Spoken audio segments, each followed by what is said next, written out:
लोग कहने लगते हैं फिर यादव समाज आया कहाँ से। बहुत से लोग उल्टी सीधी बातें भी करते हैं, लेकिन हम आपको साथ की बात बताएंगे कि यादव वंश ये कैसे बना था। कहते हैं भगवान श्री कृष्ण की 16,108 रानियां थीं, लेकिन 16,100 उनकी गोपिकाएं थीं, उनमें से जो 8 थी वो उनकी पटरानियां थीं। 8 पटरानियों में जो रुक्मिणी नाम की रानी थी, रुक्मिणी की शाखा में एक प्रद्युम्न नाम का पुत्र हुआ था। प्रद्युम्न से अनिरुद्ध हुए थे, अनिरुद्ध से 4 पुत्र पैदा हुए थे। वो कौन कौन से पुत्र हुए थे? गज, चाड़ूराव, दड़पहार और तिवाहू नाम के 4 बेटे हुए थे।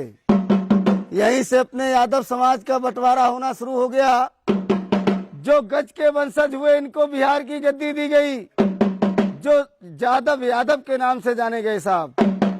जैसे बिहार में लालू प्रसाद यादव हैं, ये यादव वंश के यादव हैं साहब। दूसरे पुत्र जो चाड़ूराव हुए थे, इनको हरियाणा की गद्दी दी गई थी। हरियाणा प्रांत में अपने यादवों को राव साहब कहा जाता। वहां पर यादव अहीर कुछ भी कहते रहो, यादवों के घर नहीं जा पाओगे। जब राव साहब कहोगे तब यादवों के घर पहुंच जाओगे। तीसरे पुत्र जो दड़पहार हुए थे, इनको देवगिरी की गद्दी दी गई थी। इनको महाराष्ट्र का राज दिया गया था। इनसे जो वंश चला उस वंश का नाम रखा गया देवगिरी यादव। चौथे पुत्र जो प्रीतिभाव हुए थे, उनसे रोहिले यादव यदुवंशी यादव बने थे साहब। हमारा कहने का मतलब ये हुआ कि आप लोगों का जो वंश है ये प्रीतिभाव से निकला हुआ वंश है। आप लोग यदुवंशी यादव हैं, जो भगवान श्री कृष्ण के वंशज हैं साहब। इधर भगवान श्री कृष्ण की दूसरी रानी जामवंती थी, जो जामवंत की पुत्री थी। उससे 2 पुत्र पैदा हुए थे, दृढ़ और श्याम। जो श्याम के वंशज हुए वो जाडेजा यादव, सिंधी यादव कहलाए, और जो दृढ़ से वंश चला था वो डढ़ोर यादव और कमरिया यादव बने थे साहब। जैसे कि मुलायम सिंह यादव हैं, भी कमरिया वंश के यादव है साहब। इधर बलदाऊ जी की शादी राजा रेवत की पुत्री रेवती के साथ में हुई। इनसे निषद उन्मुख नाम के 2 पुत्र हुए। इनको महोबे मध्य प्रदेश का राज दिया गया, जो बनाफर यादव और दौआ यादव के नाम से जाने गए साहब। ये जो अलाउद्दीन थे बनाफर कुली के यादव थे। इधर एक चकेरी का राजा उद्यम घोष हुआ था, जिसका बेटा हुआ शिषपाल घोष। शिषपाल घोष का वध भगवान श्री कृष्ण ने किया था। तब रुक्मिणी को विवाह के ले गए थे, इसलिए शिषपाल घोष से जो वंश चला उस वंश का नाम रखा गया घोषी यादव। ये घोषी यादवों ने अपने यादव समाज से विद्रोह कर लिया था। भगवान श्री कृष्ण के वंशों से घृणा मानने लगे थे, इसलिए इनके वंश पे अकाल पड़ गया था।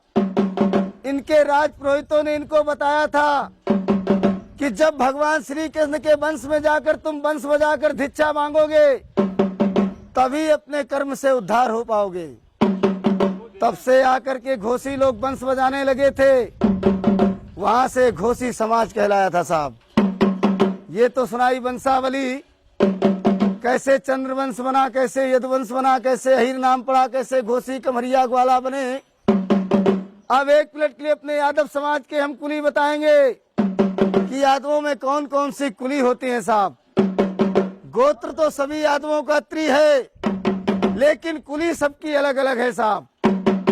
जैसे कि तुम्हारे ज्वारी है, राव है, दौआ है, किसनौट है, मजरोट है, घोसी है, कमरिया है, डढ़ोर है, गिरवरिया है, नागरिया है, ग्वालवंशी है, ग्वाला है। तुम्हारे पचोमार है, वाईमार है, दादा मार है, काठ है, दिसवार है, सुकरिया है, पापट है, बरतरिया है, रोरिया है, उधैनिया है, रजवनिया है, ओड़ा है, भुसिया है, बानरे हैं, ननेरिया है, रहेस कुली है, लौदिया है। तुम्हारे बजुर्ग कुली है, तुम्हारे जो बजुर्ग कुली है, बुंदेले हैं, भाटिया है, निकोम है, शिमला है, सुनकट है। तुम्हारे डांस कुली है, रूखड़ा है, दुर्ग है, सिकरवार है, मैना है, धरोर है, कटा है, गुच्छार है। तुम्हारे भुरगदे हैं, पमटे हैं। तुम्हारे राणा कुली है, कारे हैं, तुम्हारे दिसवार हैं। ऐसे करके 284 कुली है अपने यादव समाज में साहब। हमारे बड़े बूढ़े यही वंशावली कुली गोत्रों का बखान करते थे। यादव समाज के लोग, राजा लोग खुश होकर उनको दान दिया करते थे। लेकिन अब राजा तो बचे नहीं भैया, इसलिए गांव गांव जाकर अपने यादवों का बखान करते हैं साहब। 1 मिनट के लिए अपने यादवों की पहचान बताएंगे। कहते हैं 4 वेद 6 शास्त्र में ऊंची जाति अहीर, और ब्रह्मा भी तरसत रहे क्यों ना भय अहीर। यादव समाज की पहचान क्या हुआ करती थी? यादव समाज का जो गोत्र है वो त्रिगोत्र है।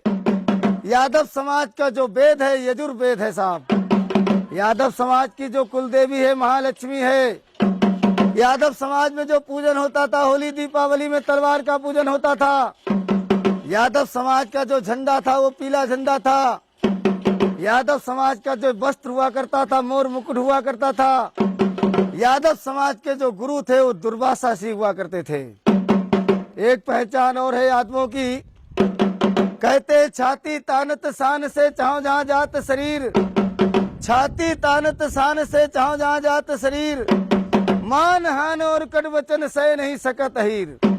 सह नहीं सकत अहीर पड़े चाहे कितनों पिंगुल, सूली पे चढ़ जाए झुके नहीं सिर का सिंगुल।